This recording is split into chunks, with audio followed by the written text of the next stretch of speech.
তে সকলো মানুহে বিচাৰে যে নিজৰ ব্যক্তিত্ব আকৰ্ষিত হওক, যাতে যিকোনো মানুহ তেওঁৰ প্ৰতি প্ৰভাৱিত হ'ব পাৰে।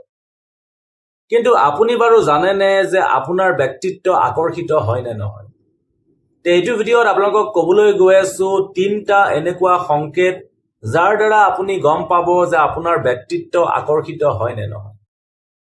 তে প্ৰথম সংকেতটো হৈছে যে কাৰোবাৰ লগত যেতিয়া আপুনি কথা পাতি থাকে তেতিয়া সন্মুখৰ মানুহজনে যদি আপোনাৰ সকলো কথা সহজভাৱে সমৰ্থন কৰে, আপোনাৰ লগত সন্মানেৰে কথা পাতে, আপোনাৰ কথা মন দি শুনে, তেনেহ'লে জানিব যে সেই মানুহজনে আপোনাৰ কথা শুনি ভাল পাইছে আৰু আপোনাৰ কথাত প্ৰভাৱিত হৈছে।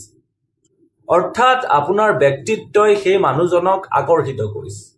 দ্বিতীয়তে, কোনোবাই যদি আপোনাৰ যিকোনো কথা, বডি লেংগুৱেজ, গেষ্টাৰ্ছ বা ড্ৰেছিং চেন্স আদি কপি কৰিবলৈ আৰম্ভ কৰিছে, তেনেহ'লে জানিব যে আপোনাৰ ব্যক্তিত্ব আকৰ্ষিত।